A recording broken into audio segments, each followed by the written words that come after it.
Halo semuanya, nama saya Ninyoman Suci Garbani dari Grup 9. Kali ini saya akan mempresentasikan tentang analisis intervensi pemerintah dalam perdagangan internasional.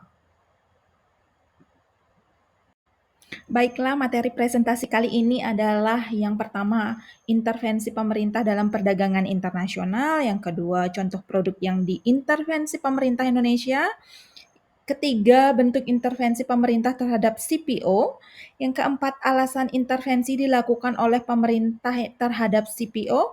Yang kelima, dampak intervensi pemerintah terhadap industri dan masyarakat. Yang keenam adalah kesimpulan dari presentasi ini. Intervensi pemerintah dalam perdagangan internasional. Dalam perdagangan internasional, pemerintah sering melakukan intervensi terhadap ekspor dan impor produk tertentu.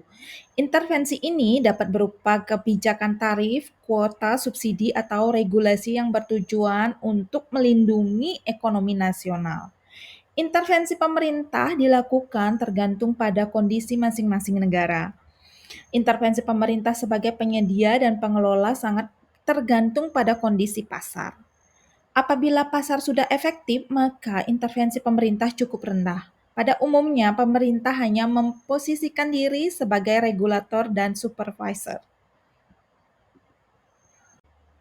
Contoh produk yang diintervensi pemerintah Indonesia adalah minyak sawit mentah atau crude palm oil atau dikenal CPO adalah salah satu komoditas ekspor utama Indonesia. Sebagai produsen terbesar di dunia, Indonesia memiliki kepentingan strategis dalam mengatur perdagangan CPO.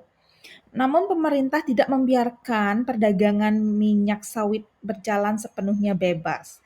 Sejumlah kebijakan diterapkan untuk mengontrol ekspor dan impor CPO demi kepentingan nasional. Kebijakan intervensi terhadap CPO mencakup tarif ekspor, larangan ekspor sementara, subsidi untuk industri hilir, serta persyaratan domestik atau Domestic Market Obligation atau dikenal DMO. Kebijakan ini bertujuan untuk menjaga stabilitas harga, melindungi industri dalam negeri, serta memastikan ketersediaan minyak goreng bagi masyarakat. Bentuk intervensi pemerintah terhadap CPO, misalnya satu, tarif dan pajak ekspor. Pemerintah mengenakan pajak ekspor pada CPO untuk mengendalikan jumlah yang diekspor dan meningkatkan nilai tambah industri hilir dalam negeri. Dengan menerapkan tarif ekspor yang lebih tinggi pada bahan mentah seperti CPO dibandingkan pada produk olahan seperti minyak goreng, pemerintah mendorong industri lokal untuk mengolah CPO menjadi produk bernilai tambah sebelum diekspor. Kemudian domestic market obligation atau dikenal DMO adalah kebijakan yang mewajibkan produsen CPO untuk menyisihkan sebagian produksinya untuk pasar dalam negeri sebelum diperbolehkan mengekspor. Langkah ini dilakukan untuk memastikan pasokan minyak goreng dalam negeri tetap terjaga, terutama saat harga global melonjak dan produsen cenderung memilih mengekspor untuk mendapatkan keuntungan lebih besar. Kemudian ada larangan ekspor sementara seperti pada tahun 2022, pemerintah Indonesia sempat melarang ekspor CPO dan turunannya untuk mengatasi lonjakan harga minyak goreng di dalam negeri. Kebijakan ini bertujuan untuk memastikan bahwa pasokan minyak goreng tetap mencukupi dan harga tidak membebani masyarakat. Tetapi larangan ini menimbulkan reaksi negatif dari industri dan petani sawit karena menurunkan tandan buah segar di tingkat petani. Kemudian ada subsidi dan insentif bagi industri hilir.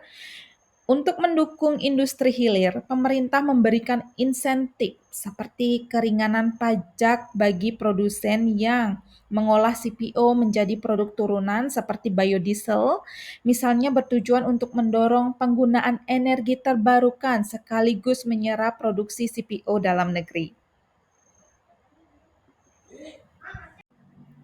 Alasan intervensi dilakukan oleh pemerintah terhadap CPO adalah satu, menjaga ketahanan pangan, stabilitas harga minyak goreng. CPO merupakan bahan utama minyak goreng yang dikonsumsi oleh masyarakat luas. Tanpa regulasi yang jelas, produsen lebih memilih mengekspor CPO ke pasar internasional yang menawarkan harga lebih tinggi, yang menyebabkan pasokan dalam negeri menurun. Kemudian intervensi seperti DMO dan pajak ekspor membantu menjaga keseimbangan antara ekspor dan kebutuhan domestik. Yang kedua, melindungi industri hilir dan menambah nilai ekonomi. Jika CPO diekspor dalam bentuk mentah, Indonesia kehilangan potensi nilai tambah yang dapat diciptakan dari industri pengolahan. Yang ketiga, ada mengendalikan inflasi dan dampak sosial. Kenaikan harga minyak goreng di dalam negeri berdampak langsung pada daya beli masyarakat, terutama kelompok ekonomi bawah. Dengan intervensi terhadap CPO, pemerintah berupaya menekan inflasi dan mencegah gejolak sosial akibat kenaikan harga bahan pokok. Kemudian yang keempat ada mengoptimalkan penerimaan negara. Tarif ekspor dan pajak dari perdagangan CPO menjadi salah satu sumber pendapatan bagi negara. Yang kelima, menjaga hubungan perdagangan dengan negara mitra. Sebagai komoditas global, perdagangan CPO tidak hanya bergantung pada kebijakan domestik, tetapi juga hubungan dagang dengan negara mitra seperti Uni Eropa, India, dan Cina. Intervensi yang tetap membantu Indonesia tetap kompetitif di pasar internasional sambil mempertahankan kepentingan nasional.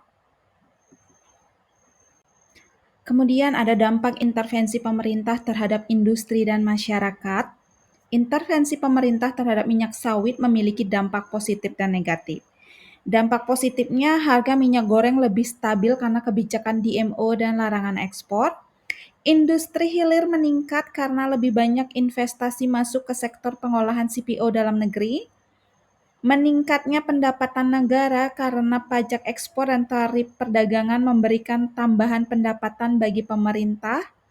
Ketergantungan impor energi berkurang karena adanya subsidi biodiesel, di mana biodiesel ini produk turunan dari minyak sawit mentah.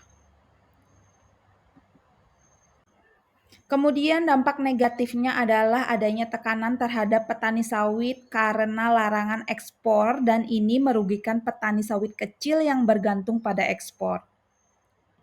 Adanya ketidakpastian bagi pelaku usaha karena perubahan kebijakan yang mendadak yang dapat mengganggu rencana bisnis dan eksportir. Kemudian adanya potensi tindakan balasan dagang dari negara lain seperti negara mitra dagang Uni Eropa yang membatasi impor sawit dengan alasan keberlanjutan lingkungan. Kesimpulan dari presentasi ini adalah intervensi pemerintah dalam perdagangan CPO memiliki tujuan strategis untuk menjaga stabilitas ekonomi, melindungi konsumen, mendukung industri hilir, dan mengoptimalkan penerimaan negara. Kebijakan seperti pajak ekspor, DMO, dan subsidi biodiesel dirancang untuk menyeimbangkan kepentingan produsen, masyarakat, dan negara. Namun intervensi ini juga menimbulkan tantangan, terutama bagi petani kecil dan eksportir yang harus menghadapi regulasi yang sering berubah. Oleh karena itu, pemerintah perlu menerapkan kebijakan yang lebih terencana dan konsisten agar intervensi dapat memberikan manfaat jangka panjang bagi semua pihak. Kemudian referensi ini diambil dari ResearchGate 2025, yang kedua Riset Ekonomi 2023, yang ketiga Indo Forwarding 2024, keempat BPDP 2025, Kemendak 2020, yang keenam DPR RI 2022. Sekian dan terima kasih semuanya. Salam entrepreneur.